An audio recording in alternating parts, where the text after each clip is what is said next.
What's going on, everybody, and welcome back to the channel. So today I will be continuing my top 5 draft players by position series, with the tight ends being the topic of this video.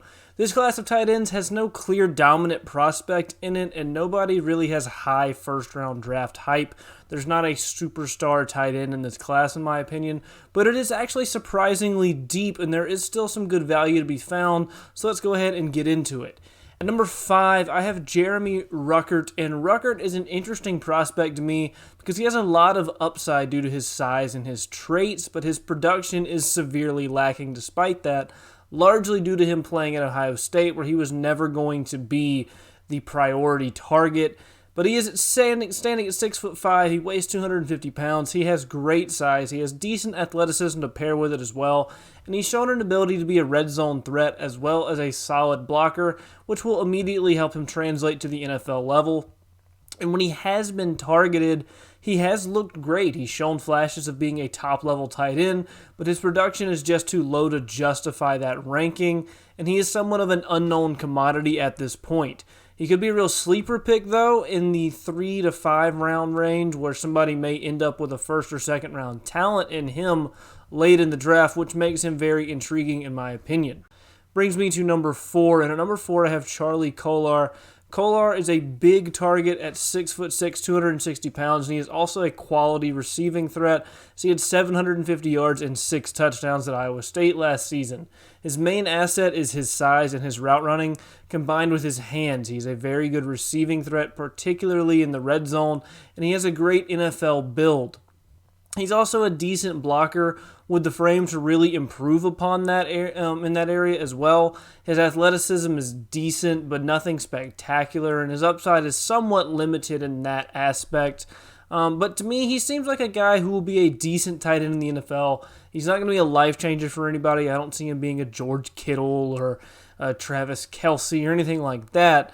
But if you can get him in the round 3 to 5, similar to Ruckert, I think that's going to be a solid pick, and he's a little bit safer than Ruckert in my opinion. Brings me to number 3, where I have Trey McBride, and McBride won the Mackey Award in college football last year for the best tight end in the country, even though that should have gone to Brock Bowers, but whatever. That's because his production was insane, though. He had 90 catches for 1,100 yards and only 1 touchdown, which is kind of shocking to have 90 catches and only 1 touchdown. But I digress. His athleticism is decent, but nothing special, and he's very undersized as far as his length goes, which dramatically limits his ability as a blocker, particularly at the next level. And being at 6'2" and around 250, 260 pounds makes him a big receiving target, but like I said, he lacks that length that you would want out of a tight end at the next level. His production, though, is absolutely undeniable. I mean, he's just a football player through and through. He's not the biggest guy or the strongest guy or the fastest guy out there, but he knows how to get open. He has sure hands, and he's a very hard worker. He will do whatever he needs to do to contribute to the team, and I really appreciate that out of a prospect. I think he's going to be able to carve out a role for whatever team he ends up with. And, overall, I think McBride has limited high-end upside just due to his physical limitations. But he is a legit football player who has shown an ability to find ways to be impactful and be a contributing tight end at the next level despite his physical limitations, which makes him an interesting round 3-ish pick to me. Like I said, I don't see him being a dominant player at the next level, but he's somebody who's interesting. He could be decent, especially if used mainly as a receiving threat.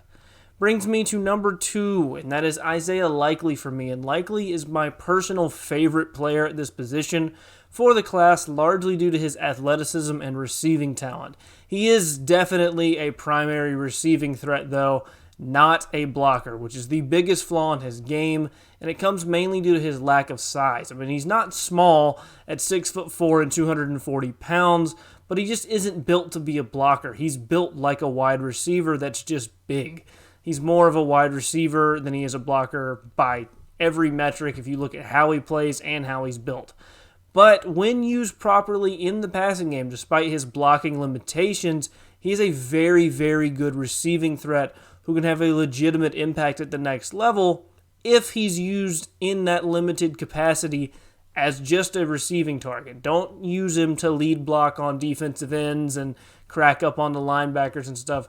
If you try to do that with him, you're going to be disappointed. But if you specifically utilize him in the passing game as a receiving threat, a matchup nightmare for linebackers and safeties, he is very, very, very good in that role. He's very athletic. He has enough speed to stretch defenses vertically from the tight end spot, and he has the quickness underneath to consistently get open, as well as arguably the best hands of any tight end in the class. So Likely is a guy who is very, very good as a receiving threat. Like I said, he's very good at getting open. He has the ability to stretch defenses. He has the ability to make guys miss, but he's also big enough to be a matchup problem for a lot of DBs in the open field as well. Very interesting receiving threat in my opinion, but his blocking is in need of a lot of work to translate to the next level, and I just don't know if he has the frame to really fill that out. Overall, Likely is a guy with limitations, but what he does, he is really, really good at. And that takes me to number 1, my top tight end in the class, and that is Jalen Wydermyer. Jalen Wydermyer, my bad. But yeah, Wydermyer is my top tight end in this class, largely just due to his physical upside. This class is somewhat lacking in physical freaks at the tight end position, but if you had to pick one, this would be the guy. At 6'5" and 260 pounds, he's still a physical matchup nightmare for defensive backs, including safeties. He's too big for them to handle, and he has plenty of athleticism to give most linebackers he's going to come across trouble in coverage as well. He does have some issues with drops and inconsistency, but his flashes have true first-round potential. He is amazing at getting open and is a primary receiving threat at the tight end, as a tight end, but he also has the size and physicality in the frame to be a good blocker at the next level too, where he can really expand his game a lot. I mean, he's not quite there yet, but he has the capacity to do that, and with proper coaching and proper motivation, I feel like he could be a very good blocking tight end at the next level as well. And I think early on he can be a day one contributor primarily in that receiving role. He's a very good receiving threat. He can go up, stretch the field vertically, go up and catch contested balls. He can get open underneath, which is I think what he's really best at, is more of a possession, run after catch kind of guy. Get open underneath, find holes in the zone, win one-on-one matchups with linebackers and safeties as a matchup problem, and then get some good yards after contact, some good yards after the catch, stretch those 6 to 8 yard catches into 12 to 15 yard catches, and I think he can do that immediately at the next level. Now, to be a true every down tight end, he's going to have to expand his skill set some. He's not a walk-in day one starter, but he's the closest thing I think there is to that in this tight end class, and he has the highest potential, in my opinion, of all of the tight ends in this class to be a true 3-down starter in the NFL. Overall, Wydermyer has, like I said, the highest upside of any of the tight ends in my opinion, and that's primarily why I have him as my number 1 in this year's tight end class. Anyway, that'll do it for this video. Let me know down below what you guys think about this year's tight end class and my rankings. Let me know if you agree or disagree and why. Give me a reason. Who did I leave off the list that you would add? Where would you re-rank people, etc.